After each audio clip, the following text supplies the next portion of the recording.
Hello everybody, this is Loki and welcome back to Phoenix Wright. So we're continuing from where we last left off last time.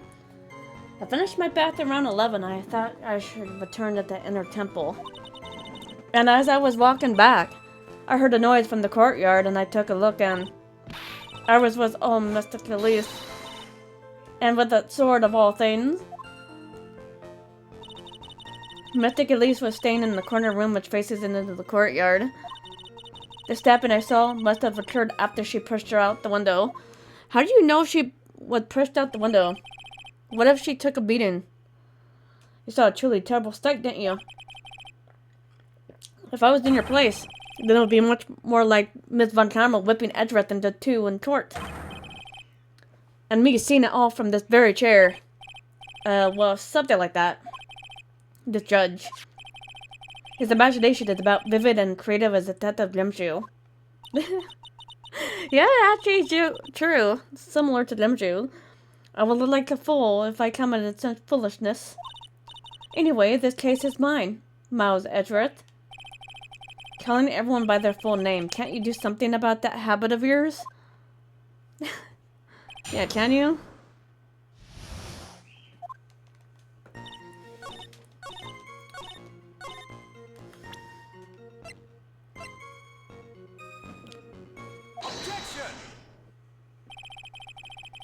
Impressive logic.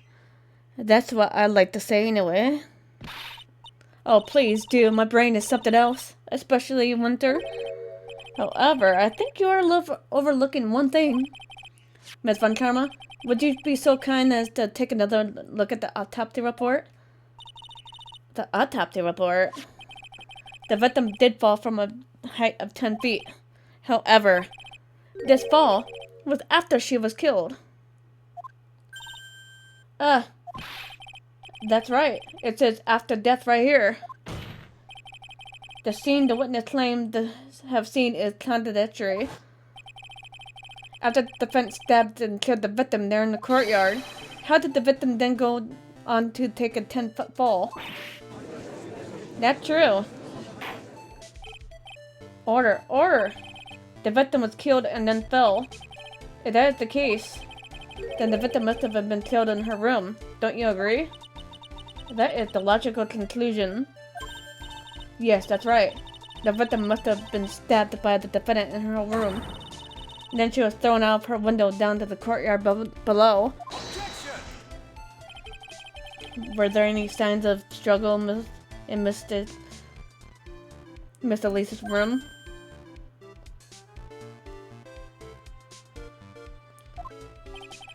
She was stabbed with a sword. That would leave a blood stain, wouldn't you agree? Well, Miss Von Karma, was there any blood? No traces of blood were found in the victim's room. Your weapon just caused traces of blood to be found on my glorious playoff beard. However, there was no blood in the room. I'm sure there's no need for me to go over this, as I'm sure Your Honor is well aware of when the stab wound produces the most blood.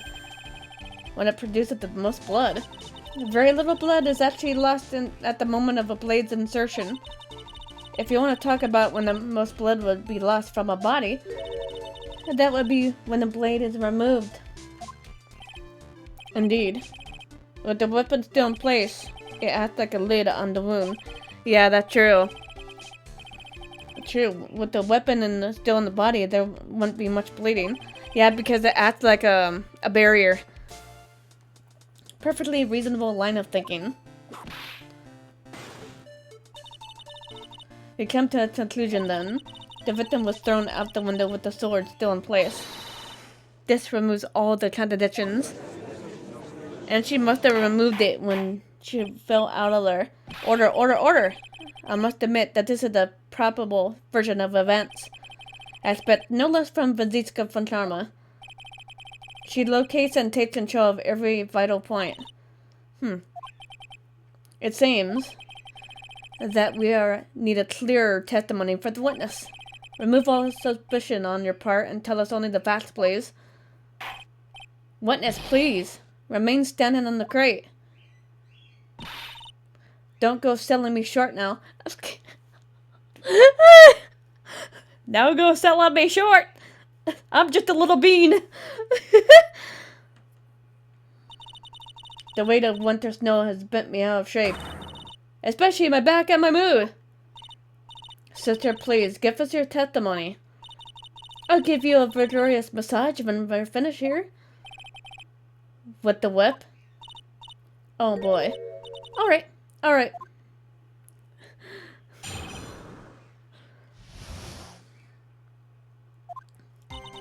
When I lit the tracks at the scene, the sword was already in place. Thinking about it now, I didn't actually see her stab Mystic Elise. What if she was pulling it out? That could be a possibility, right? I've never seen so much blood before. That's when I fainted. You can't blame me, can you? That reminds me of Gumshoe, where he did not like seeing the sight of it either. When I awoke, Mystic Ami was stabbing Mystic Elise through the back. Huh. All this confirms Miss Von Trauma's theory. Von Trauma strived for nothing but perfection. Putting together such facts is nothing for me. You should know that, Miles Edgeworth. Perfection is an impossibility, Maziska Von Trauma. And I'm here to teach you just that. Yeah, no one's perfect. Edgeworth is right. Nothing's perfect, to be honest.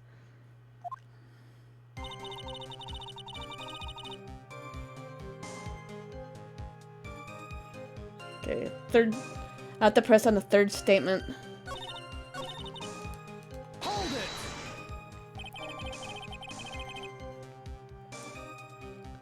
So you're saying that you saw the victim's blood? That's right. Some of it had spluttered onto Iris too. When the defendant was arrested, she was meditating in her room, and her blood-flecked clothing was neatly folded in the corner. What? Her clothes were blood-flecked as well? It seems that quite conclusive to me. What should I do? Press that point further? Going back to your previous statement, you said that you saw a little bleeding when the victim was stabbed. But now you say you saw the victim bleeding? Well, I say that. What I saw was what I saw. What did you see? Maybe I didn't see the poor woman get stabbed, but I saw the girl pull the sword out of her plain as day. Pulling the sword out? Well, it wasn't exactly pulling. It was more like it came out. Witness, you'll add this statement to your testimony. Yeah, please add it. Oh. It was important? More important than you can imagine. Yeah, it's really important.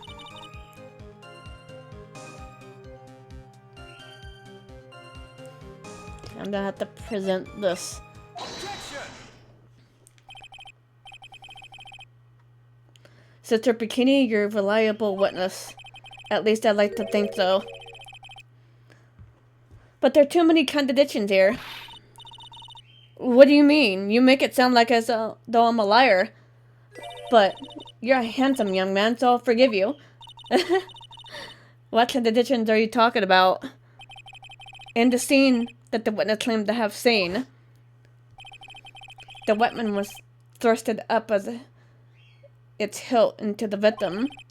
Furthermore, the killer lifted the weapon smoothly from the body. However, both of these are complete impossibilities. Yeah, because I had like a bunch of little things sticking out on the sides of it.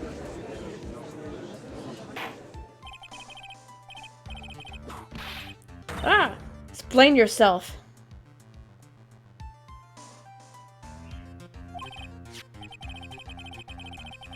Just start. Do you think it would be possible to stab someone with a hilt like this? No matter how I look at the defendant, she doesn't appear to be strong enough. Objection.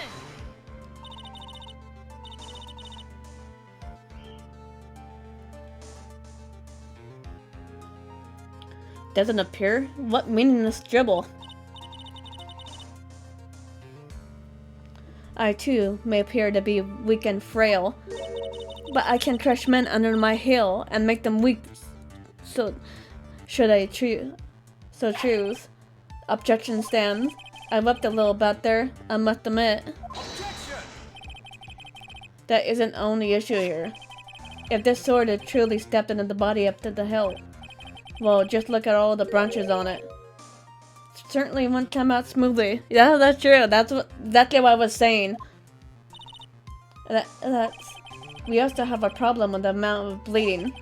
It's true that when the blade is left in the body, it acts like a plug of sorts. However, when the weapon is shaped like this, it's an entirely different story. The wound would be too large for the blade to completely stop the bleeding. Objection! That's true. You're at the point. That's nothing more than conjecture. In reality, the victim was stabbed with that sword.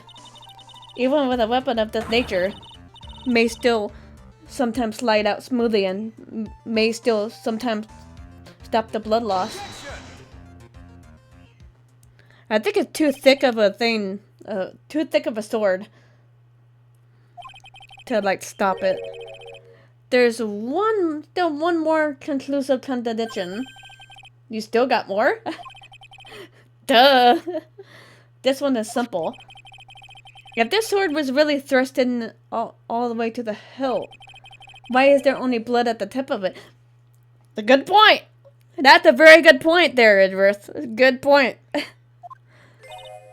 Because if it was all the way in, all the way through, there would be more blood on it.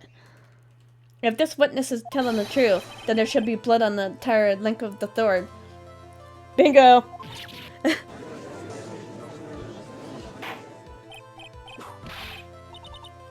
Bravo, Miles Edgeworth. Raising this many contradictions from a single piece of evidence. All the other attorneys I know could maybe manage one of that, if that. But does that mean... But what does this all mean?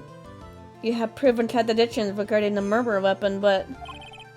Having come this far, there could be only one answer. And that is... The weapon used to kill the victim was not this. What? A foolishly foolish idea born from the foolish mind of a foolhardily foolish fool. Let's examine this again. What was it that made us think this sword was the murder weapon? Well, because Mystic Ami was holding it. Exactly. However, if you reflect on this, that is the only basis we have to assume with such a thing. The impression left by the scene was just too strong. That is what influenced us.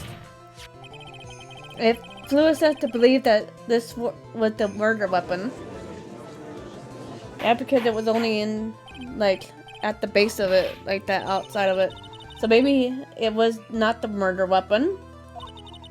Even if that's the case, it changes nothing, Miles Edgeworth. The sister here saw everything. She saw the defendant stab the victim with a sword-like object. That is true. Your response, Mr. Edgeworth? If that is so, I would like the prosecution to answer the obvious question it raises. The obvious question? Yes, namely, where did the real murder weapon disappear to? That's what I like to know myself. It goes without saying that the police searched the main hall and the surrounding area. Perhaps the prosecution can enlighten us as to if a sword-like object was found. That's... Answer the question, Ms. Von Trauma. Yeah, tell us. Tell us, woman. No evidence of that kind was found.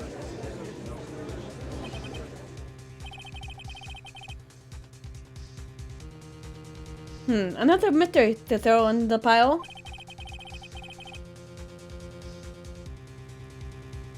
A child without a murder weapon is a tricky beast. Excuse me. Can I say something? I just remembered something, actually. What is it, sister? I was just thinking, it's possible that just maybe what actually happened was just a cup just over there. What exactly are you going to put here? The murder weapon, I mean. Maybe. I think I might know where the sword was disposed of. You what? Well then.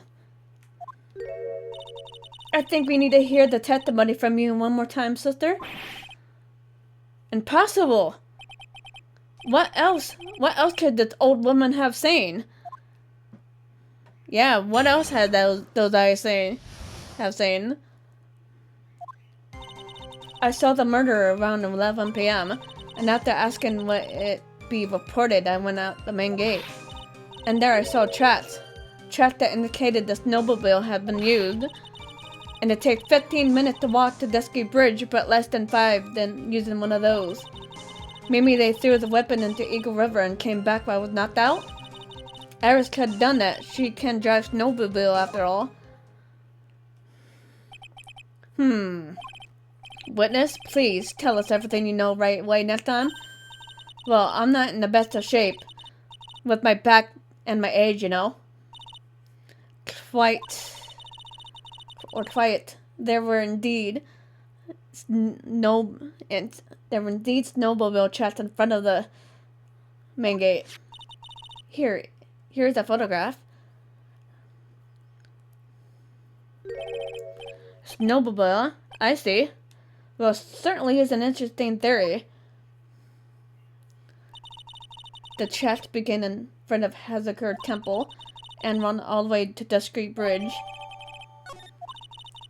That solves their pesky little problem, yes? The Eagle River's current is quite swift, meaning that it doesn't freeze over in winter, making it the perfect place to dispose of a murder weapon. Did she really go out to the river to dispose of the murder weapon? Mr. Edgeworth, your cross-examination, please. Yeah, did she really? That's what I'd like to know myself. I saw the murder around 11 p.m. I'm gonna have to look at the thing here. 3, 4, 5.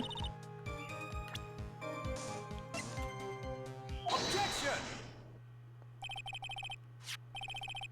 I admit this photograph proves something. It proves that the snowmobile was used on the night of the murder. You finally accepted the inevitable, it seemed, Miles Edgeworth. However, what if the witness says it's true? Then why is there only one set of tracks? Ah, that's another true possibility right there. It's like, why is there only one set of tracks?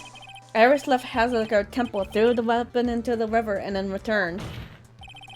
What if this was the case, then naturally should be 2 sets of tracks in the snow? Those heading out to the bridge and those coming back. Ah, you're right. You're forgetting one thing, Miles Edgeworth. On the night of the murder, it was snowing. The tracks leading in the bridge were erased by the snowfall. That's also true. It removes your precious contradiction now, does it? I see. While she was at the river, the snow stopped, leaving just the return tracks in the snow. What do you have to say now, Miles Edgeworth? Is there a flaw in her theory? This idea of snowfall covered in one set of tracks?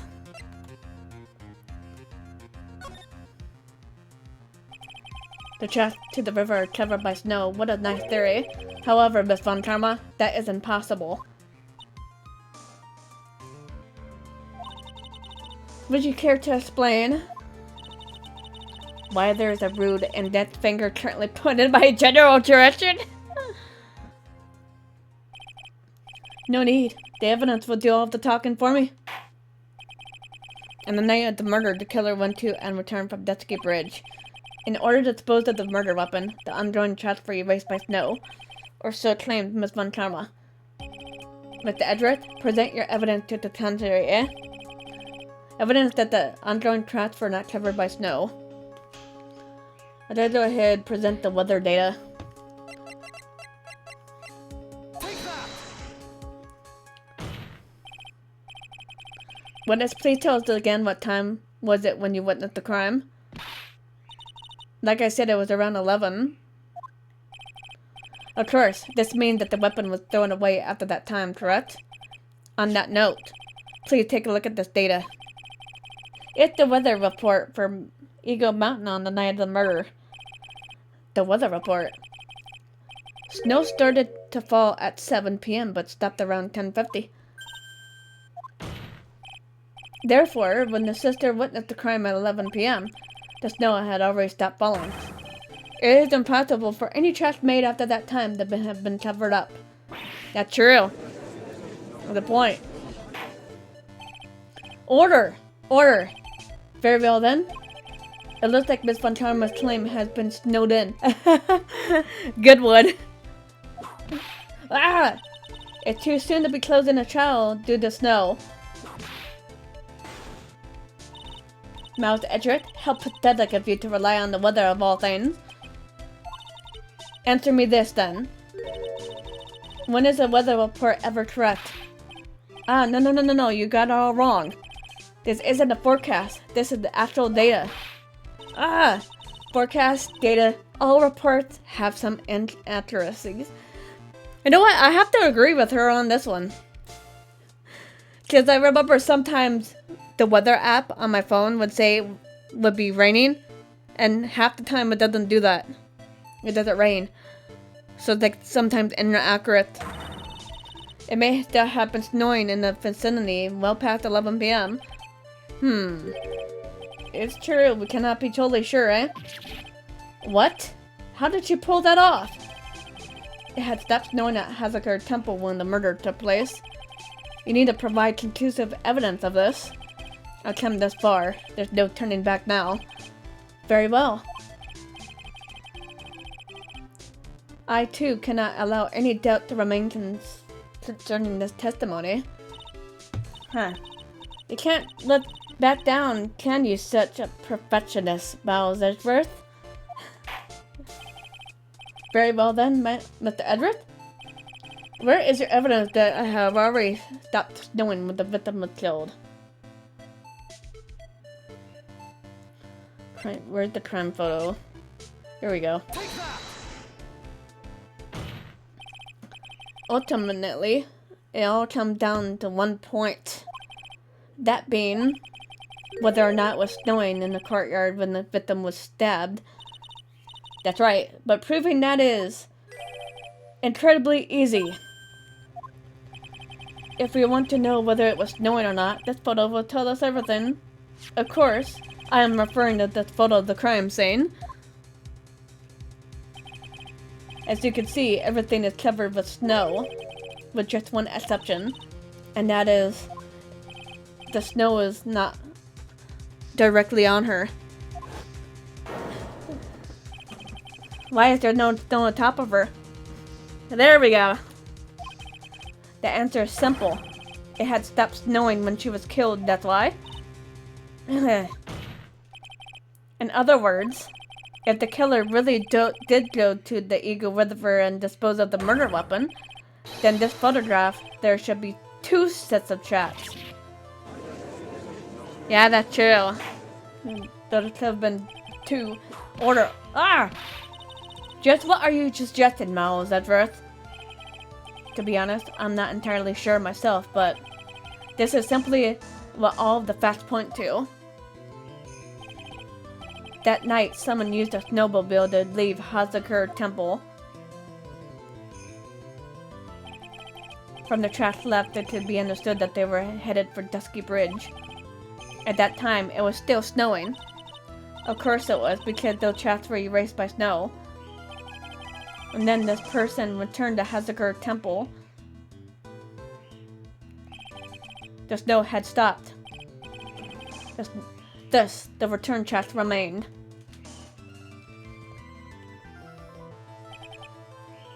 Can I say something? This all sounds a bit fishy to me. What the, sister? There is only one key for the snowmobile. Furthermore, on the night in question, we know that the defendant had it. The key was found in her room after the murder, which can only mean that night Iris used the snowmobile to go to the Inner Temple. But Iris said that she never went there. I should probably press on this point some more when I get the chance. Snowmobile can't cross the suspension bridge, so she must have left it on the Hazakura side of the bridge and crossed on foot. That sounds right. But what's odd is, when I left Iris and returned to the Hazakura temple,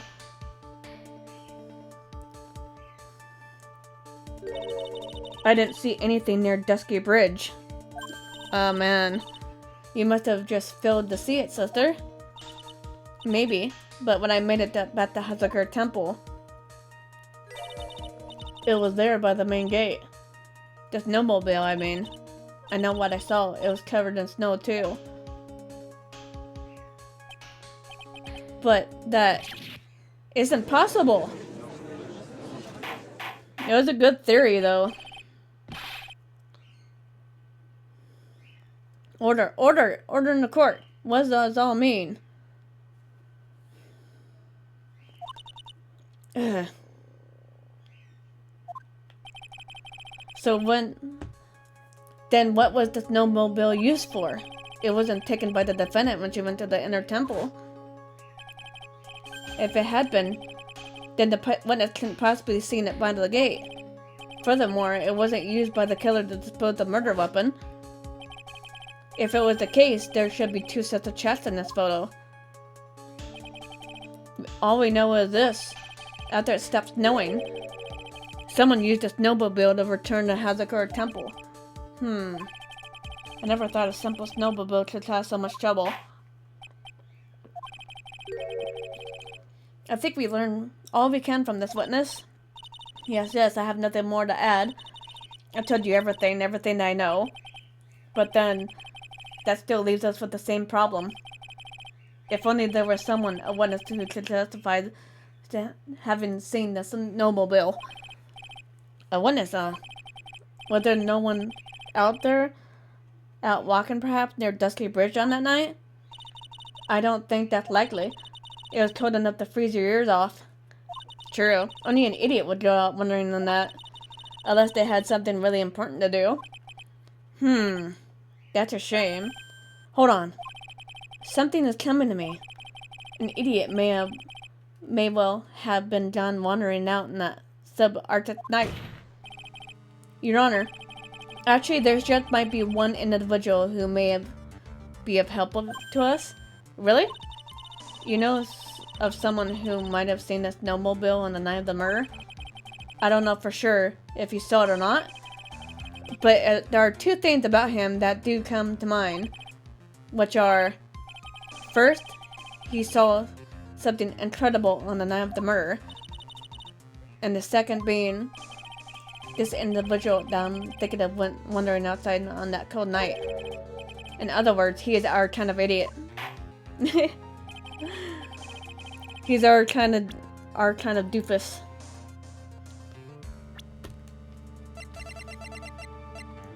Take that!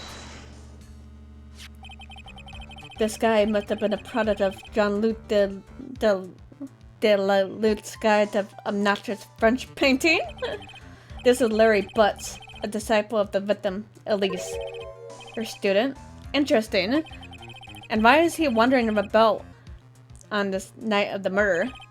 That's... I could tell them about his designs for Iris, but it may cost his credibility as a witness before I even tell them. He is, after all, an artist. He was perhaps searching for something in the snowy scenery that would move him, although I cannot guarantee that this is the reason. And so, this unfortunate, unreliable-looking man, what exactly was it that he saw? I intend to extract that from him right here in this courtroom. Yeah, we're planning on having him say it. Summon this youth as witness immediately.